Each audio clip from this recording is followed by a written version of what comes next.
habiendo salido campeones, al otro día ya estábamos trabajando.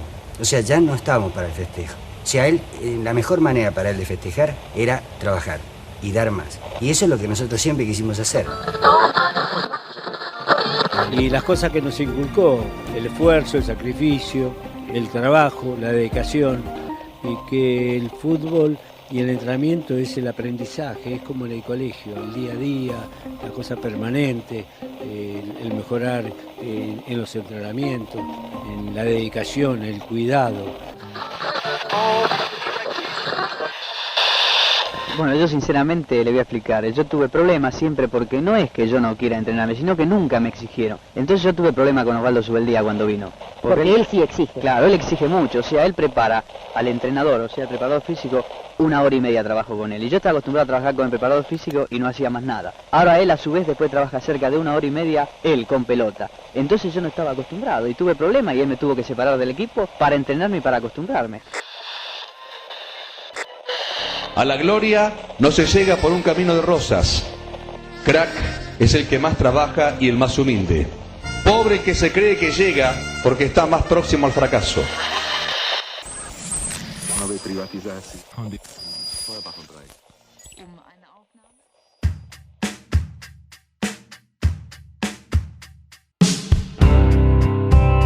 Especial. A la gloria no se llega por un camino de rosas.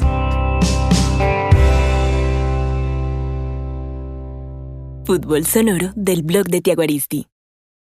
El técnico argentino Osvaldo Juan Subeldía revolucionó sus equipos con una obsesiva cultura del trabajo. Sus formas se basaban en la planificación, en el estudio, en el esfuerzo y en los detalles. Así fue que se convirtió en uno de los personajes más importantes del fútbol argentino y sudamericano, ganando 3 Copas Libertadores con Estudiantes de La Plata en 1968, 1969 y 1970. Y luego siendo un referente y ejemplo en el fútbol colombiano, dirigiendo, enseñando y ganando con Atlético Nacional. ¿Qué le aconsejaría a los jugadores jóvenes que se inician en la carrera profesional? Bueno, la única verdad es trabajar, y trabajar todo el día. ¿Qué espera de Estudiantes próximamente? Bueno, yo espero mucho más. ¿Su nombre y apellido, por favor? Osvaldo Juan Subeldía. Las historias de éxito a cualquier nivel se construyen con muchos esfuerzos y desde las dificultades. Una de las grandes teorías de Osvaldo Juan Subeldía Chidicino se refería a que para estar en los mejores lugares había que pasar por los retos más difíciles. De ahí su icónica frase, a la gloria no se llega por un camino de rosas. Pero la gente, especialmente de Estudiantes de La Plata, que sepa comprender que el homenaje terminó ayer cuando dimos la vuelta olímpica, que ellos festejen en las comidas que van a hacer, que toda la gente, pero el equipo no puede estar en eso. El equipo tiene que seguir trabajando ya que mañana volvemos a empezar a trabajar. Queda mucho por delante.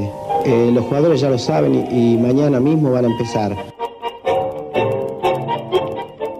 Durante la difícil época de cuarentena por la pandemia del COVID-19 en el 2020, hablamos con algunos personajes del deporte en unas charlas sin gambeta a través de lives en redes sociales y también gracias a la invitación de la marca Ripley Colombia. De esas conversaciones e inspirados en estas enseñanzas de Subeldía, elegimos algunas frases, anécdotas e historias para construir esta miniserie de 4 entregas llenas de resiliencia, trabajo y crecimiento.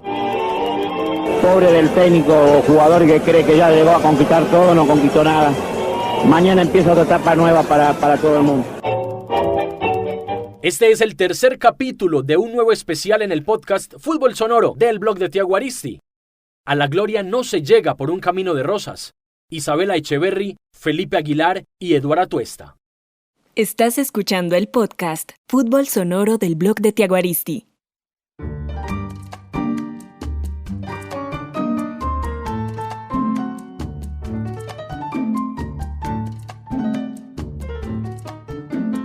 No es solo por cortesía. Para hablar de lucha, esfuerzo y dedicación, primero las damas. Isabela Echeverry Restrepo es futbolista profesional, antioqueña, categoría 94, una de las integrantes de la Selección Colombia que más ha luchado dentro y fuera de la cancha por la evolución no solo del fútbol, sino del deporte femenino en nuestro país. Su historia de niñez no escapa a la de la mayoría de futbolistas de su generación y ni hablar de las mayores. jugar fútbol con hombres bajo la mirada crítica y hasta ofensiva de los que creen que el deporte tiene género. No, nada, en esa época yo era la única mujer que jugaba fútbol, o sea, no había absolutamente nadie. Cuando yo empecé a jugar con niños, el entrenador del equipo de intercolegiados siempre me quería, o sea, él me invitaba y yo entrenaba con el equipo de mi colegio. Claro, los padres de familia se empezaron a quejar y tuvo que ir mi mamá a pelear con la rectora, hicieron una votación, o sea, fue todo un tema de que una mujer estuviera jugando fútbol con los niños. Al final aprobaron y yo era jugando fútbol por todos los colegios de Medellín y decían, mi papá cuenta la historia, mi papá en esa época era el que me llevaba a todas partes, siempre decían, ay, el niño pelilargo, el niño pelilargo, el niño pelilargo, mi papá decía, no, esa es mi hija, pero en ese momento no se veía el fútbol femenino, o sea, yo no sabía que existía el fútbol femenino, no, es que yo no tenía ni idea hasta que llegué a 9º, 10º, y eso es uno estar muy viejo para no saber que existe el fútbol femenino. En ese momento ya había internet y todo, y fue, creo que después de un Mundial Sub-20 en el que Colombia quedó cuarto, que me empezaron a salir noticias, y yo dije, wow, hay fútbol femenino, esto de verdad existe, no soy solamente yo porque me gusta jugando con niños, y a partir de ahí ya empezaban a ver un poquito más la Copa Nosotras, un poquito de intercolegiados, y ahí fue donde yo empecé como a jugar contra mujeres y marcaba una diferencia enorme, porque toda la vida había jugado con niños, y ahí ya me fui a formas y todo eso, ese es otro cuento, pero yo no conocía el fútbol femenino hasta que estaba supremamente grande, porque es que simplemente no existía, o sea, no había otra mujer en mi colegio que jugara fútbol. Y mientras algunos adultos opinan y deciden con soberbia en el simple gusto de un niño o niña respecto a qué deporte practicar, otros adultos comprensivos y más humanos empujan, apoyan, acompañan, forman referentes. No, ellos han sido un apoyo para mí desde el principio. O sea, mi papá era el que si me tenía que llevar a 5 lugares diferentes en un día, porque tenía 5 partidos de 5 cosas diferentes, me llevaba. Y mi mamá siempre, yo creo que mi mamá mentalmente me ayudó muchísimo a ser la persona que soy hoy, porque cuando empecé, pues el bullying, el marimacha, el usted está haciendo cosas que no son de niña, ay, Isa, ¿por qué no se junta con nosotras a jugar? ¿Y por qué siempre está con los niños? Un montón de cosas que en realidad como niño te afectan mentalmente, y ella me decía, ¿usted es marimacha? Y yo decía, no, entonces no se deje, suba la cabeza y para adelante, y eso mentalmente a mí me ayudó muchísimo, y yo siempre se lo digo a ella, y mi papá siempre estuvo ahí para mí, mi padrastro también, que mi mamá está casada con otra persona, pero son todos muy buenos amigos, fue el que me dijo, no, usted tiene que ir para Estados Unidos a estudiar, usted tiene que salir de aquí, usted tiene que ampliar su cabeza. Entonces ha sido, yo creo que un entorno familiar que me crió para yo ser la deportista de élite que soy hoy en día. Sin ellos, yo creo que me hubiera quedado como muchos otros por ahí en la mitad del camino. Su familia fue clave en la evolución personal y deportiva hasta ser una futbolista de élite. Isabela hizo un gran proceso con el club Formas Íntimas, jugó torneos nacionales con la selección Antioquia y llegó a las selecciones Colombia, un sueño cumplido que despertó otros sueños por cumplir. No bastaba con ponerse la camiseta de la selección, era disfrutarla, honrarla y hacerla grande, y para eso se necesitaban garantías y respeto a los procesos. Isabela, junto a Melissa Ortiz, una de sus compañeras de selección, denunciaron las malas condiciones del fútbol femenino en Colombia. Hace 2 años dije, vale, ya no voy a jugar más fútbol, el fútbol se acabó en mi vida, yo creo que ya es momento de... ¿Hace 2 años? Sí, ¿En serio? Yo tuve como 6 meses en los que no jugué casi nada. Dije, bueno, de esto no voy a comer, de esto no voy a vivir, yo ya me gradué. A ver, es como lo que espera la sociedad de vos. Ya te graduaste, ya tenés que trabajar, ya tenés que producir, ya es momento de... Como el supuesto camino también que uno cree que lo tenemos que seguir todos de la misma forma. Entonces, ¿qué pasó? ¿Cómo decidiste seguir? Es como lo que hablábamos ahora de la caja de niño y niña, es lo mismo, es un camino que a usted dice, te tenés que graduar de la universidad y tienes que hacer esto. Y yo dije, bueno, yo de esto no voy a vivir, yo tengo que trabajar, yo empecé a trabajar, horario 9 a 5, o sea, el fútbol, iba al gimnasio, pero jugaba fútbol los fines de semana por divertirme. Yo trabajé en un coworking, yo era como la manager de todo el lugar en Houston, trabajé ahí un tiempo, y la verdad lo que me hizo volver al fútbol fueron todas las denuncias del año pasado. Cuando yo salgo a dar esas denuncias era porque yo estaba segura que yo ya no iba a volver a la selección, de que yo ya no iba a volver a jugar fútbol, entonces pues ya era el momento de sincerarme y decir las cosas porque ya no me afectaban a mí como deportista. Claro, porque yo dije, yo salgo a decir esto y pues yo ya nunca voy a volver a ponerme la camiseta de la selección Colombia ni de ninguna otra cosa. Y yo hago ese video, yo estoy todavía en Estados Unidos. Y después de todo lo que pasó, de todas las denuncias y de todo, yo cuando volví a Colombia yo sentí que era momento de retomar el fútbol. Yo sentí que estaba en el lugar donde tenía que estar y de ahí para adelante fue que yo volví a empezar. Me llaman a la selección Colombia en un partido amistoso contra Perú. Meto gol en el primer partido que juego después de todo lo que hago y ahí ya dije, no, yo quiero retomar el fútbol, yo quiero vivir de esto, yo quiero vivir la experiencia de jugar en Europa y bueno, me salió Sevilla y aquí estamos. No era una inconformidad que buscaba el beneficio propio ni de las futbolistas de élite. Era una lucha por todas las deportistas y los demás profesionales que han dejado alma y vida desde escuelas, clubes, ligas y empresas.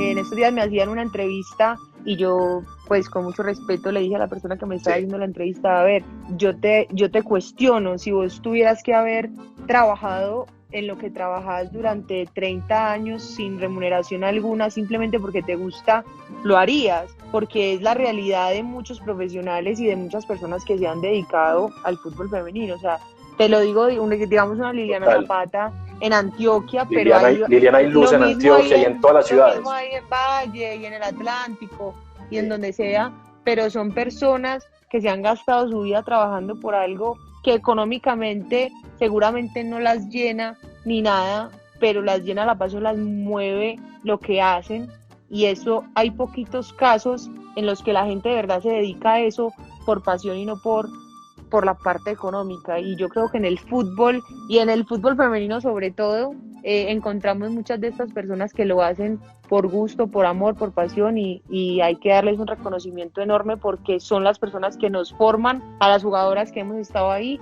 y yo creo que nosotras tenemos una responsabilidad muy grande de formar y de hacerles caer en cuenta de esto a las que vienen, porque a las que vienen siempre les va a tocar un poquito más fácil que las anteriores. Hoy Isabela vive un gran momento en su carrera. Es integrante de la Selección Colombia, juega con el Sevilla de la Primera División de España y lo más importante, es reconocida dentro del deporte como una profesional íntegra que abre camino para las más jóvenes y que puso el beneficio colectivo por encima del lucimiento personal.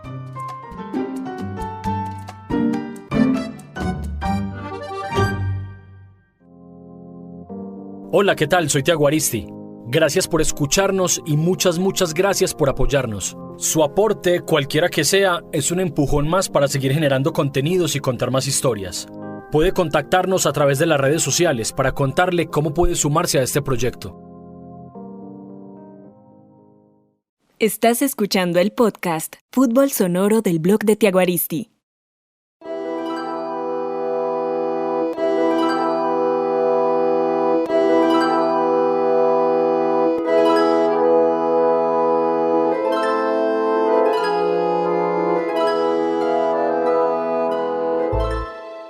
Segundo invitado del tercer capítulo en este especial del podcast Fútbol Sonoro del blog de Thiago Aristi.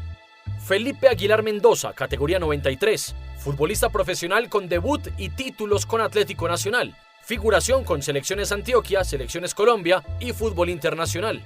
Los esfuerzos y la disciplina de la infancia y la adolescencia le marcaron el camino. Cuando hablo con los amigos así de mi infancia, ellos me recuerdan mucho, por ejemplo, yo los días antes de partido no salía. O si salía me entraba, digamos, a las 7 de la noche ya a comer y a quedarme en la casa. O si al otro día tenía que madrugar a entrenar, me entraba temprano. Y ellos me decían, ¿te acuerdas cuando nos decías que no podías salir porque tenías partido? O que no ibas a salir porque madrugabas a entrenar, o que no ibas a la fiesta porque te cansabas para el otro día. Y pues es un, entre comillas, sacrificio, porque pues yo realmente nunca he sido así ni muy rumbero, ni de salir, pero sí de compartir pues con los amigos, y eso sí, pero ahí vean cosas que estaban en ese momento primero que quedarme hasta tarde en la noche trasnochando, buscando lo que no se me había perdido. Y hoy en día, pues gracias a Dios, digamos, es entre comillas sacrificios, porque yo estaba haciendo algo que me gustaba, pero que de joven una persona lo hace normalmente, eso es su vida común. Claro. Y uno estar encerrado, pues ellos lo veían raro, como este tiene 17 años, 16 y no sale y se encierra por jugar, por quedarse en la casa porque el otro día tiene que jugar. Lo veían raro, pero para mí era pues, porque estaba buscando y persiguiendo mi sueño.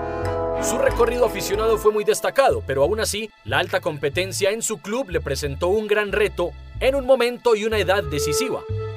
A mí se me presenta la oportunidad de ir a Alianza porque yo no iba a ser tenido en cuenta directamente con Nacional. En ese momento estaba Osorio y yo no iba, pues había mucho jugador con mucho talento y realmente son pocos los jugadores que directamente desde la cantera juegan en Nacional. Hay muchos que juegan, pero hay otros que nos toca dar la vueltecita como lo hice yo. Y esa experiencia, pues a ojos cerrados, yo dije que sí. Cuando me fui, realmente me dio duro porque fui a unas condiciones, digamos, de estar en mi casa, a ir a vivir, digamos, a Yopal, que es una ciudad que en ese momento no había alcantarillado, entonces a veces nos tocaba ir a bañarnos en el río, la comida no era la mejor, vivíamos como concentrados, porque vivíamos como a las afueras de la ciudad, y eso era como un estadero, y el estadero tenía un hotel de 2 pisos, y ahí vivíamos casi por ahí 15 jugadores, los que tenían esposa e hijos, pues vivían afuera, que eran como 3 o 4, pero el resto vivíamos todos juntos, en parejas, concentrados. Yo vivía con Cristian Palomeque. La competencia y los pocos cupos de la élite es uno de los aspectos que condiciona la carrera de los futbolistas. Felipe fue a préstamo al recién ascendido Alianza Petrolera, donde iba a terminar haciendo un gran proceso, pero el inicio fue bastante complicado. Hermano, yo me acuerdo que yo llegué, debuté con Alianza contra Nacional. Ese día nos metieron 5 en el Atanasio. Después de eso, a las 2 fechas cambian el entrenador y llega el teacher Berrío. Entonces, pues, en ese momento, pues se dieron todo. Yo ni siquiera viajaba con el equipo. Entonces, yo no era, pues inicialmente el teacher Berrío no contaba conmigo. Yo entrenaba, inclusive a veces jugaba hasta otra vez de volante de marca, me ponían las prácticas como para que saliera, pero yo no jugaba, jugaban David Valencia y Jonathan Ávila, o el 15 Serrano, un central veterano sur. Grande, calvo, buen chico. Sí. Y yo llamaba, tengo una anécdota que yo llamé a mi mamá y a mi papá, y yo llorando les decía, no, mamá, llorando, es que pues así, yo no sé si voy a ser capaz, no sé, no viajo, no juego, no me siento bien. Entonces yo llorándole a mi mamá en la cámara y después mi papá me bravió, ¿cómo le vas a llorar a tu mamá en la cámara? No es como la pones. No, claro, la preocupa. Usted escogió esa profesión y pues voy a decir la expresión que él me decía, tiene que tener las huevas para afrontar lo que está pasando. ¿Y tu mamá qué decía? Pues que las mamás se sabe cómo son, acostumbradas a mimarlo a uno y consentir, pero después de eso no, inclusive pues ese jalón de orejas y esa aterrizada del viejo me sirvieron, y ahí más adelante me volvieron a llamar a los primeros microciclos de la Selección Colombia y las cosas empezaron a mejorar. Ahí fue como un respiro también, porque no la estabas pasando bien en el club. Claro, entonces aparte nos íbamos, las convocatorias en el momento eran 15 días, entonces nos íbamos 15 días a un hotel, la primera que me tocó fue en Bogotá, entonces 15 días en Bogotá, concentrados, comiendo rico, durmiendo bien. Claro, súper bien, diferente a Yopal. Totalmente. El destino y sus caminos le tenían preparado el regreso. Primero estuvo cerca de otro grande, pero la opción quedó reducida a lágrimas. Al poco tiempo estaría cumpliendo el sueño de jugar fútbol profesional en el equipo de su vida. Hermano, fue increíble. Yo 3 meses antes de firmar con Nacional, yo tenía todo arreglado con Junior. Todo arreglado, y por cosas del destino, yo ya había empacado, ya me había despedido de los compañeros, y yo tenía viaje un domingo, y se llegó el domingo a las 4 de la tarde y nada del viaje. Me llamó el técnico del equipo, Felipe, hermano, no sé cómo decirle esto, pero el negocio se cayó. Y yo, ¿cómo? Yo ya con todo empacadito, ya todo listo. Yo llegué y la noticia me dio duro y me puse a llorar ahí solo pues en el apartamento, que yo vivía solo en Barranca Bermeja. Sí. Hermano, no, me calmé y me fui como era domingo, me fui para misa, lo puse en manos de Dios. 2 meses después yo estaba jugando contra Nacional en el Atanasio, Alianza Nacional, ese día perdimos 1-0 y ahí yo ya sabía del interés. Yo jugué contra Nacional, yo creo que eso fue un miércoles o un jueves, me quedé y el viernes ya estaba firmando un precontrato con Nacional. O sea, no se había acabado el torneo con Alianza y yo ya estaba firmando un precontrato que me comprometía pues en el próximo año ya a ser jugador de Nacional, y esa fue espectacular para mí, era el sueño de toda mi vida. Yo pensaba que no iba a jugar en Nacional y se me dio la oportunidad.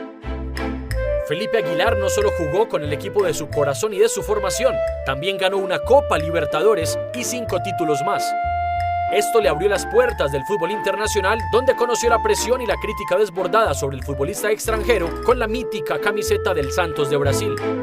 No, el semestre pasado yo tuve casi 7 meses en que estuve en un nivel muy bueno, que jugué, en esa época jugué casi 39 partidos, anoté un gol, y después tuve 3 meses donde no me fue tan bien, tuve una buena baja en el nivel futbolístico, también me lesioné, y infelizmente muchas personas solamente se quedan con lo malo. Entonces, después de toda esa cabalgada que me pegó durante el año y ese tropezón en el que no logré afirmarme nuevamente, pues tuve muchas situaciones también personales, a nivel mental, a nivel social, que me afectaron y que realmente influyeron en muchas decisiones que también tomé en la actualidad. Digamos, mientras estuve 7 meses en un buen nivel, donde tuve unos partidos impresionantes, también me equivocaba, pero mi nivel fue más que todo alto en comparación a lo que había tenido en otros partidos, y cuando me equivoqué realmente me cayeron con todo, y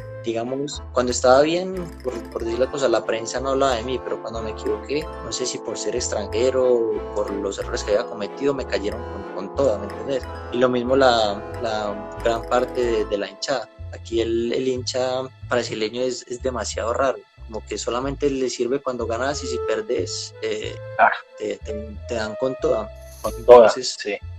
fue difícil. Yo en Colombia tuve episodios donde también se me vino la gente encima, pero por parte, por ejemplo, de la hinchada nacional siempre recibí un apoyo incondicional. Pero aquí, cuando ya sentí que hasta la misma hinchada del equipo se le tira a uno con todo, fue una experiencia que me marcó y que fue digamos que me costó un poco aterrizarme y salir de ese bache en el que estaba, porque sí fue un choque ahí de emociones, todo bastante complicado.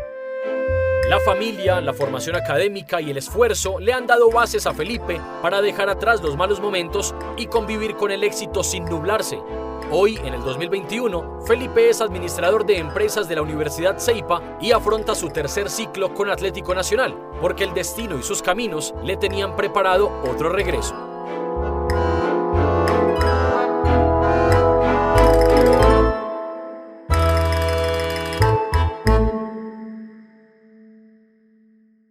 Estás escuchando el podcast Fútbol Sonoro del blog de Tiaguaristi.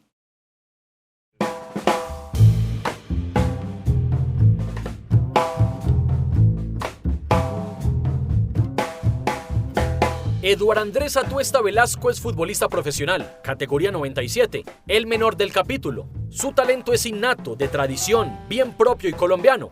Su proyección no tiene techo, de talla internacional. Nació y vivió sus primeros años en el municipio de Vélez, departamento de Santander. Viví los primeros años de mi vida ahí hasta los 8. Ahí empecé a entrenar con mi abuelo, entonces la cancha de Vélez, que de hecho la llaman el Campín, que es donde íbamos con mi abuelo y mi abuelo Jorge y mi tío Sergio a entrenar a las 5 de la mañana, todos los días. Es un clima frío. Mi abuelo siempre ha sido de levantarse temprano, entrenar, y a partir de ahí estás activo el resto del día. A mi abuelo le encanta leer, entonces el resto de la mañana se pone a leer y se pone a hacer cosas productivas, él dice. Entonces, pues él era el que mandaba, entonces él decía a las 5 de la mañana, había que salir a las 5 de la mañana. Viví todo el tiempo con mis papás, como un año con mis abuelos, para poder entrenar, porque mis papás tenían que trabajar los dos y pues yo estaba muy pequeño. ¿Cómo se llama tu papá y qué hacía en ese tiempo? Mi papá se llama Eduard también, y trabajaban con mi mamá en un puesto de venta de comidas rápidas en el parque del pueblo. ¿Y qué vendían? Hamburguesas, salchipapas, yo comía más bueno. Gran cuota de su formación personal y deportiva corresponde a su familia, abuelos, tíos y padres, todos acompañando al niño futbolista que desde muy temprana edad mostraba talento y pasión. A los 8 años tuvo que dejar la casa del Bocadillo para ir a vivir con sus padres a la capital. Ahí llego a Bucaramanga, fue muy duro porque tuve que dejar a mis abuelos, que era con quien había crecido, mi abuelo que era con quien entrenaba. Entonces yo sentía que se me acababa el fútbol. Primero que todo, obviamente los dejaba de ver. Segundo, y ahora con quién voy a entrenar si mi abuelo no está. Entonces, bueno, llego a Bucaramanga, ya mi papá se pone a trabajar pues como conductor de bus y yo empiezo a estudiar en un colegio. Entre mis tíos me ayudan para que yo pueda estudiar en un colegio privado en la ciudad de Bucaramanga, y pues el plan de todos, de toda la familia, era que yo pudiera estudiar ahí y después entre todos ayudarme a que yo pudiera estar en una universidad. Su proceso avanzó hasta que a los 15 años llegó a su cabeza el sueño antioqueño, una idea común y reiterada dentro del fútbol aficionado del país. Viajar a Medellín, probar suerte y engancharse con alguno de los prometedores proyectos deportivos de esta zona.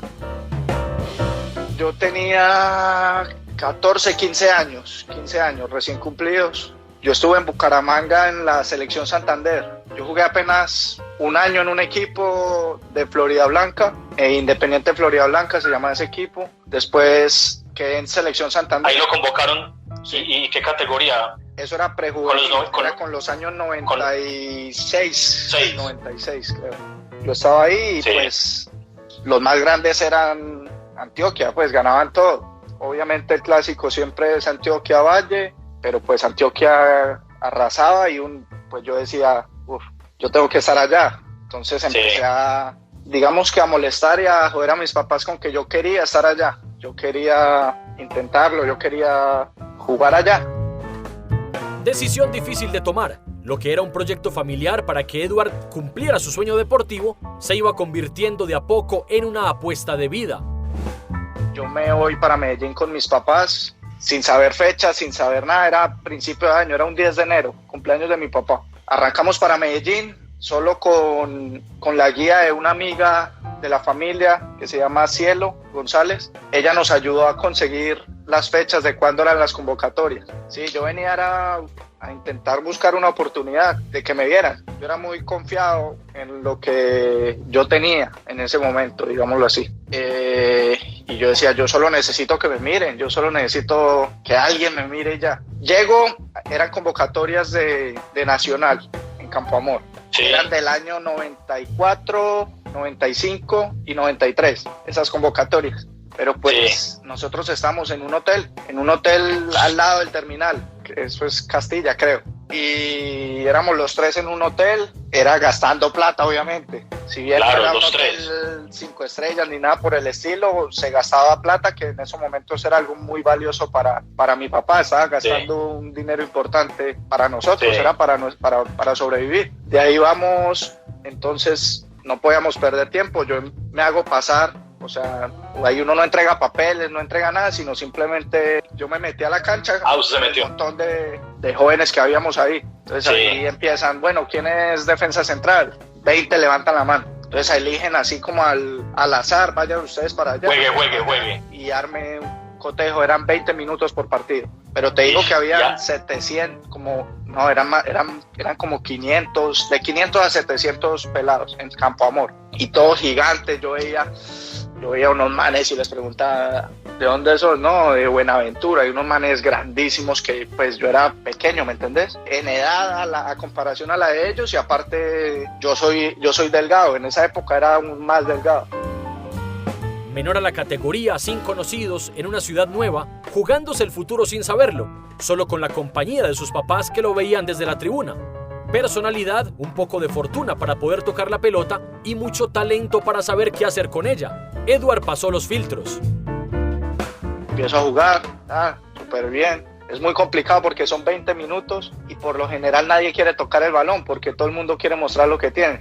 Dios es fundamental también porque muchos jóvenes que deben tener mucho talento ni siquiera alcanzan a tocar el balón en esos 20 minutos. Los de las convocatorias recuerdo a Nixon Perea, un profesor de apellido Merino. Felipe Merino. Sí, y otro, no recuerdo quién más. Fui pasando filtros y filtros. Habían pocas personas ya, unos 22 jugadores de todos los que ya vieron, 500, 700. Ahí sí ya piden como unos papeles. Entonces pidieron el de todos y ahí cuando piden el mío se dan cuenta que soy 97 y no 94. Pues antes estaba jugando con más grandes. Sí, sí. Ahí como que no tuve que seguir los últimos 2 filtros para ver a quiénes dejaban de ahí, sino que me dijeron que fuera a entrenar con el equipo a Guarne. Entonces empiezo a ir a Guarne, todo súper bien. Me costaba la altura, el frío que hacía un poco allá. Yo venía de Bucaramanga. Cuando llegaron varios jugadores de Barranquilla, de procesos de selección Colombia 97, y Nacional tenía una norma en su momento para esas categorías pequeñas, que a mí me dijeron que no se podía tener varios jugadores o más de 4 o 5 de afuera de Antioquia. De afuera, que no fueran antioqueños, sí. Entonces me proponen el quedarme en Medellín, en algún equipo filial a Nacional o que tenga algún convenio porque el año siguiente ya no había esa norma, la categoría más grande no tenía esa norma. Sí. ¿Y usted no quiso? No, yo dije de inmediato que no, que pues no me gustó eso porque yo había hecho las cosas muy bien y sentía que me había ganado las cosas sin necesidad de recibir eso. A pesar de superar cada prueba, se cayó su llegada a Atlético Nacional. Quedaba poco dinero y poco tiempo, pero había que agotar todas las posibilidades.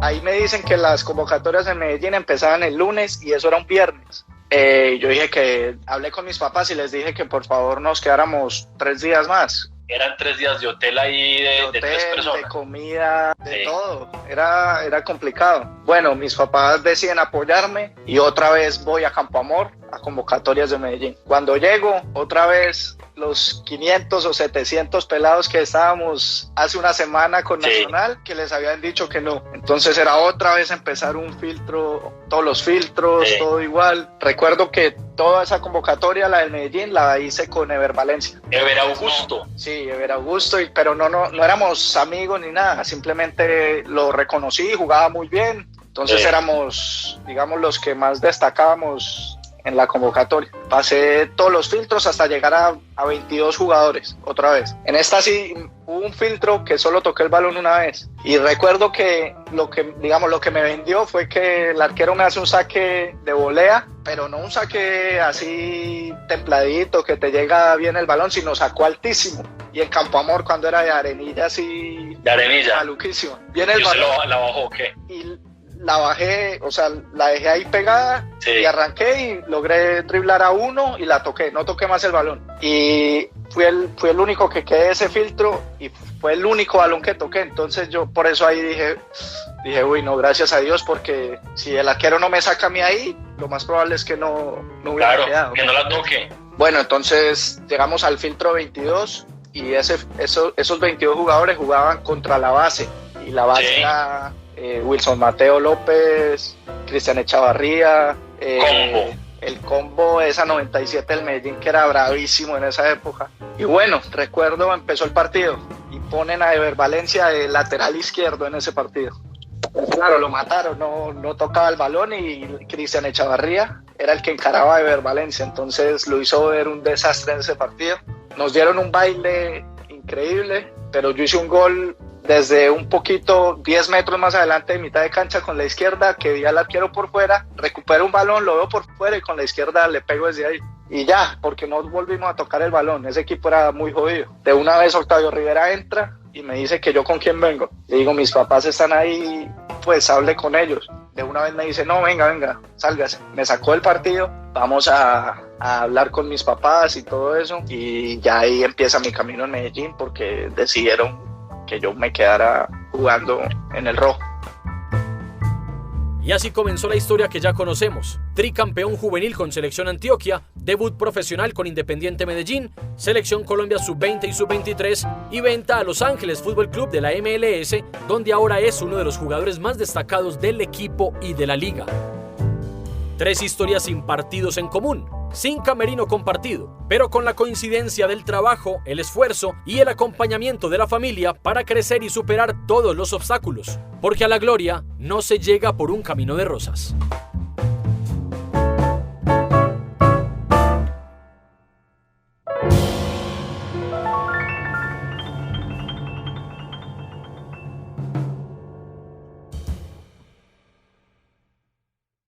El blog de Tiaguaristi es de quienes lo apoyan, invitados, colaboradores, oyentes y patrocinadores. Puede sumarse invitándonos a un café a través de la plataforma Ko-fi o por medio del código QR que tenemos en el sitio web www.elblogdetiaguaristi.com. A todas las personas que han retroalimentado este proyecto con un aporte o con difusión, le enviamos un abrazo lleno de agradecimiento.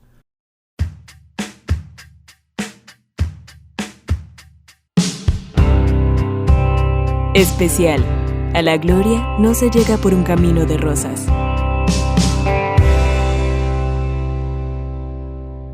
Fútbol sonoro del blog de Tiaguaristi. Escúchanos en Spotify, Apple Podcast, iVoox, Deezer, Google Podcast y Spreaker. Producción y realización Santiago Aristizábal. Visita www.elblogdetiaguaristi.com para fútbol escrito.